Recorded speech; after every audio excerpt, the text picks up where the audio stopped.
Barcelona 3, Mallorca 0. What a crazy way to start the season. I, for one, was thinking, you know what? I'm going to get some coffee, going to go to my basement, watch the game, have a not relaxing time, because God, no, but have a straightforward time watching this game and thought that, what could possibly happen? What could possibly go wrong? But hey, let's talk about it. And first, let's start with the starting lineups. So, news before the game, we were actually able to register John Garcia and Marcus Rashford, so they were both able to get some minutes in this game. I thought Chesney would start because I was not certain whether or not we would be able to register Garcia in time, but thankfully we did, and so Garcia got to start. And honestly, thought he had a really good, solid performance. Nothing mind blowing. But when he needed to get a save in, he got the save, and he kept a clean sheet on his La Liga debut. So I think for Barcelona at least, he's played in La Liga, but for his Barcelona La Liga debut, so I thought that was a great start. Then thought Kunde would be starting as right back, but turns out Flick wanted to keep Eric Garcia there. Kind of more, it's a very similar lineup to the lineup against Como. Only person that is different is Ferran Torres up top. He played in Veste Marcus Rashford, who also did get some minutes in the later half of the game. But yeah, no. So Garcia, Araujo, Gubarsi, Balde as our back line. Solid back line. Really enjoyed it. Really think that there are definitely some shaky moments, especially when like the midfield and the offense give away the ball in key areas that the opponent can just counter so easily. But we'll get to that. Midfield, Fermin, who I thought would have a better game than what he did. But hey, it is what it is. It is just the first game of the season. So Fermin, Pedri, Frankie operated in midfield. And up top, of course, we got Rafinha, Ferran, and Lamine. And, going into this game, I thought we were going to stay solid. I thought Mallorca especially would just stay solid, stay back. And no. That is not what we got at all. So, beginning parts of the game, let's talk about that first goal. Beautiful pass from Lamine. This kid is incredible. Just his vision, the way that even like as a viewer, I'm like, oh, like that's a great pass, but I think it's a little too much for Rafinha. I don't think Rafinha will make it, but who the fuck am I to say anything, right? Goodness gracious, perfect pass for Rafinha. Rafinha gets there so well and just headers that ball into the net. Great start to the game. I was just a dream start. I was like, oh my goodness, if this is how we're going to do this, we're going to go rampant against these guys. So I thought that was a great start. A little bit after that, I praise Pedri a lot for how he goes forward. And I believe, of course, like going forward, I don't think there's really a player like Pedri. Of course, people will shout out, Vitinha, of course, who's like has had a great year, absolutely. But Pedri has just that special something, He's got that, that Pedri Potter magic, So yeah, no, I think there was a moment where he not only does he go forward, but I also have to praise his ability to get back. There are some moments. I mean, there was definitely a moment in the beginning of the game, around I kind of want to say like the 12th, 13th minute, where Pedri has to run all the way back. There was a counter attack happening against our goal, and Pedri gets there right before the player is about to take the shot. Incredible work ethic, So really, really enjoyed Pedri's game. Really enjoyed that part specifically. Now the second goal. I'm iffy about the second goal. I definitely, if it stands, it stands, whatever.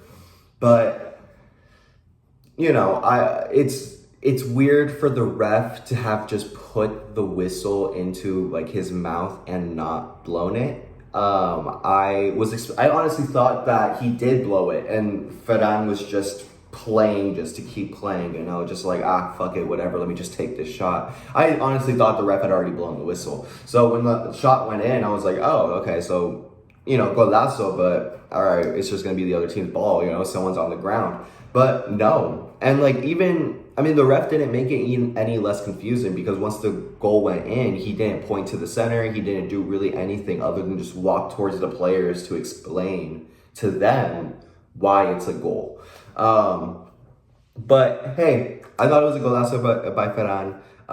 You know, the Mallorca defender was definitely milking it, you know, like those are type of contacts that, yes, of course, you know, that means shot was pretty hard, but as a defender or as a player in this sport, you have to expect to use your head against the ball. If it's like head-on-head collision, absolutely stop the game, just blow the whistle, that is a foul, or like just let's take care of it. But since it wasn't a head-on-head collision, I don't necessarily mind the ref just letting play go forward. I would definitely be upset, of course, if that happened against us. But if the ref doesn't blow the whistle, the ref doesn't blow the whistle, and you have to give credit to the players for continuing to play until the whistle is blown. But you know, after that, Garcia had a pretty solid stop, pretty solid save, kind of directly towards him, of course, but you know, you got to be able to get save the shots that come your way. So I thought that was a pretty good one. And those red cards, man. Red cards. So, of course, one of them was Morlanes for Mallorca. He got a double yellow. He got the first yellow for dissent on the second goal, sorry. He, you know, was complaining to the ref that the goal should not have stood, so the ref gave him a yellow. And then, you know, that tackle on Lamine was definitely a yellow card worthy tackle, I believe. You know, like, it was, I wouldn't say completely cynical, but he was nowhere near the ball. The ball was just away. He still just goes directly toward Lamine's body and is so close to like the outside of the box. Lamine was on a run, about to either pass or shoot. So I think that's the right decision to give him a second yellow for that offense. And so, yeah, no, rightfully sent off, absolutely.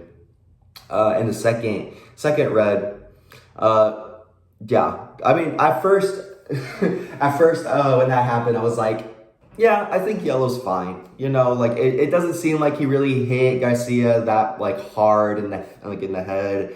You know, like I was fine with the yellow card, to be honest. And then the ref went to go review it, and as he was reviewing it, you know, like ESPN was showing like the highlight or like the replay of it, and the more I saw it, I was like, yeah, no, you got me fucked up. That's a red card. Like, that's a red card any day of the week. So, you know, the player, I think, what's his name? I think it's like Muriki, right? He definitely knew he was not going to get there.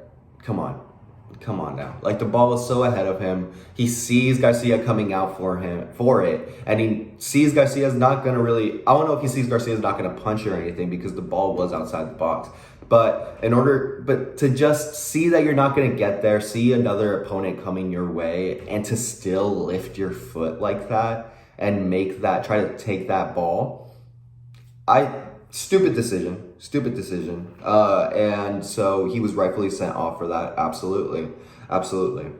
And so after he was sent off, the game definitely changed. We definitely took our foot off the pedal. And I personally, it just became more of a boring watch. That second half was sluggish until obviously Lamine's goal, which we'll talk about in a little bit. But no, that second half, just not as much intensity. Definitely just felt like more passing to the side, not really meaningful possession compared to like the first half.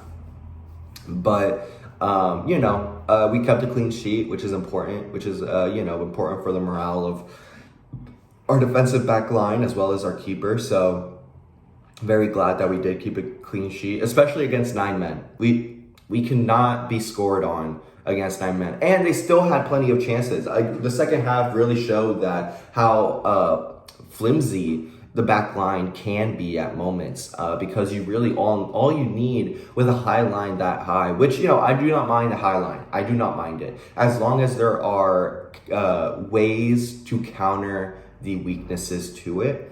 And of course, I believe in Flick, and I believe that he will be able to find some counters to those weaknesses as the season goes on. I mean, I gotta have hope because against Inter last year, that was the one thing we lacked. It was that discipline in the back line, or that discipline in possession of just keeping the ball just for the sake of keeping the ball and not necessarily attacking when we don't need to. But definitely different situations today, absolutely. But more so, my point is just making sure we have the weaknesses addressed.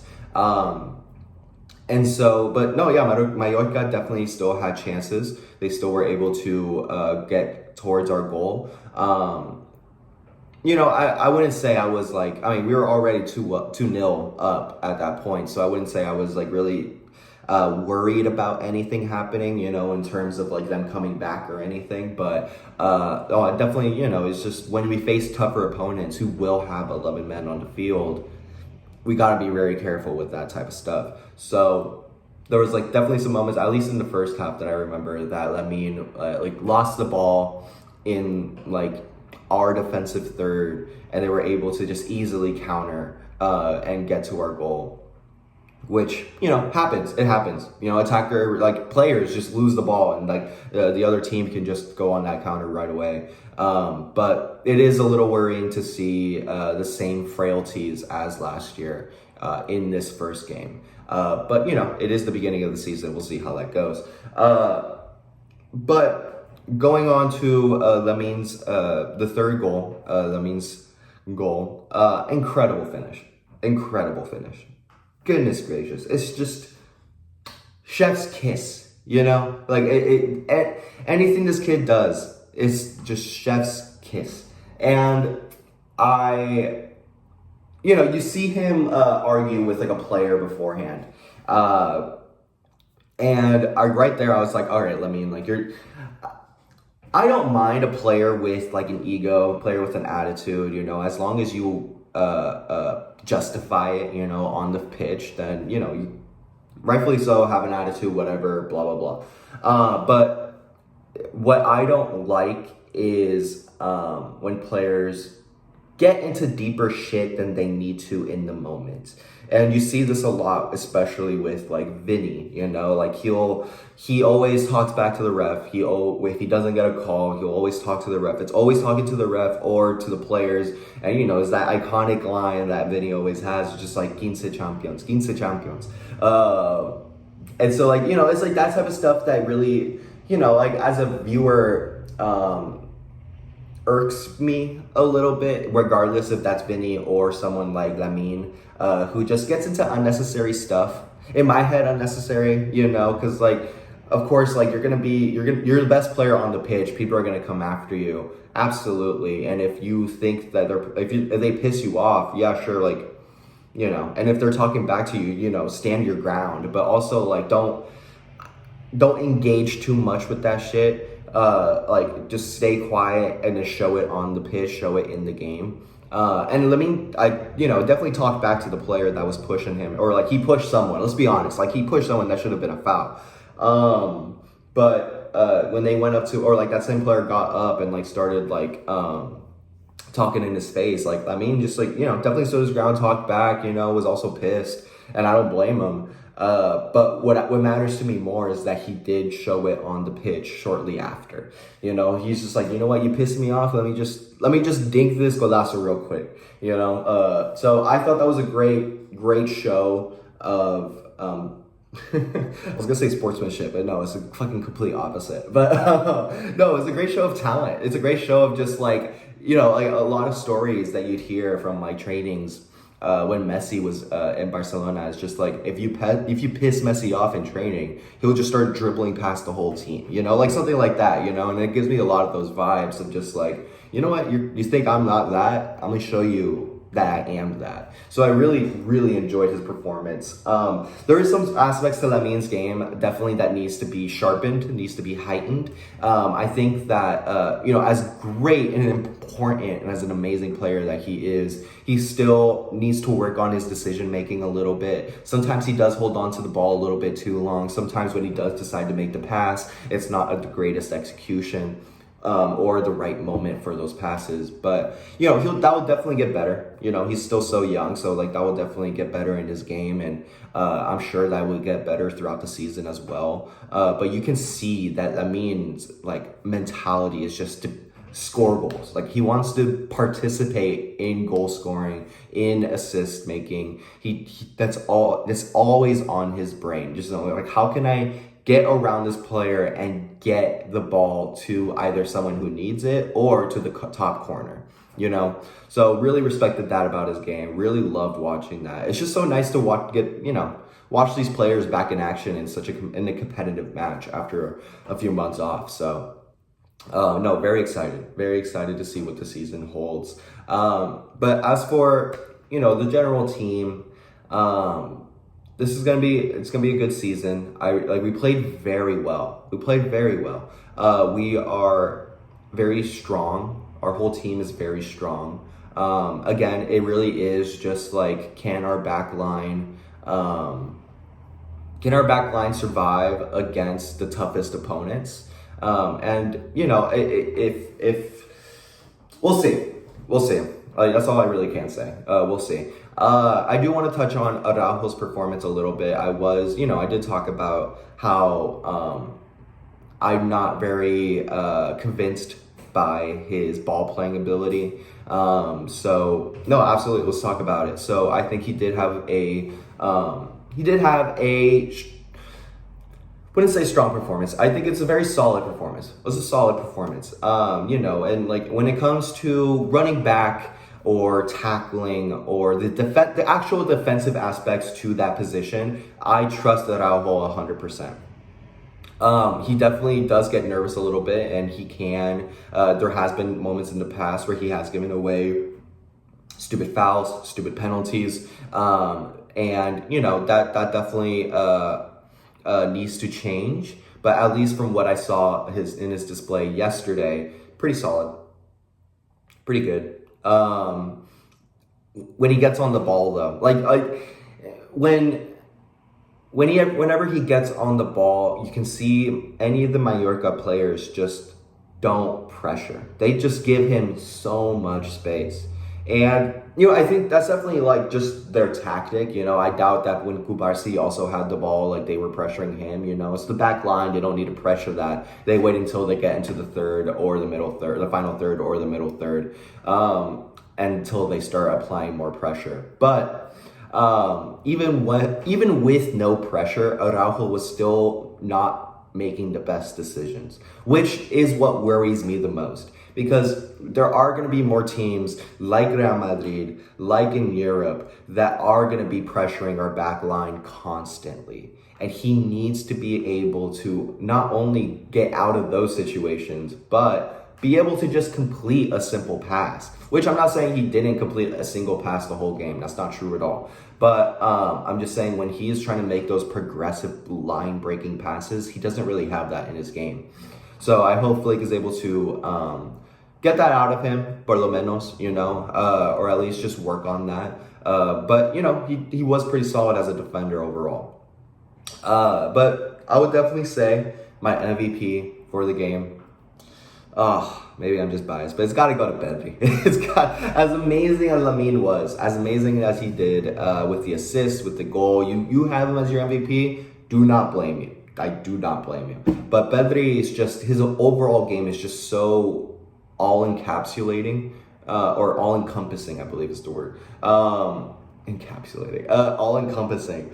And he can really do everything, especially like in the second half, like when there wasn't really a lot of creativity happening, which is, partly his fault, as the creative mind in our game, in our team. He was still put on a very dangerous shot, for example, So, no, but definitely MVP has got to go to Pedri. Absolutely. And yeah, no, I definitely know Flick came out afterwards, kind of reiterated the same points that I kind of made in terms of in terms of the team putting their foot off the gas pedal and him not being happy about that at all, which I really like seeing. I really like seeing that press conference and him, just his, how I wouldn't say angry, but frustrated, how frustrated he was towards the team in regards to that. So, it's nice to have a coach that wants 120% from his players 90 minutes out of the game. And I don't blame him. I don't blame him. I also don't blame the players. Like when you are playing against nine men, you're naturally just going to be like, let's just pass this around. Like we got this game in the bag. Like I don't blame that, but also that could have been the perfect opportunity for us to show a message, just send a message to the other teams in La Liga or the other teams in Europe, and like saying that we are here, we are ready for this new season. You guys missed us in the World Cup. Don't worry about that. We're still as good as we were last year. If not, we're gonna get even better. So I really enjoyed that. I'm excited to see the next game. Next game, I believe, is against Levante on Saturday. So very excited, very excited. Let me just make sure. Yes, Levante on Saturday, August 23rd. Super excited. I'll have a preview for that come in shortly in the coming days. Don't know. As you can see, this is obviously going out after the game ended. And my apologies for that. Life just gets in the way with work and stuff. So, but always try to make time to talk about el club de mi corazón. So, no, I definitely appreciate y'all being here. Definitely appreciate you guys watching. Please leave a message. Please leave a comment down below.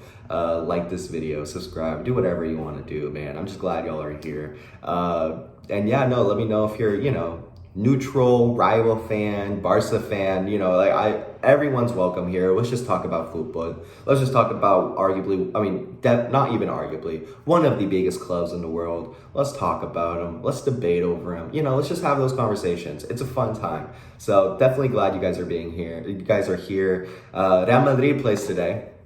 It's going to be their first game of the season. So I will probably have a video reacting to that game after the game ends. So, stick around, watch that. If not, if you don't want to hear a Barcelona supporter talk about Real Madrid, I don't blame him. I don't blame him. But no, glad you guys are here. Can't stress that enough. But yeah, no, have a good rest of your day, guys. I'll see you guys later.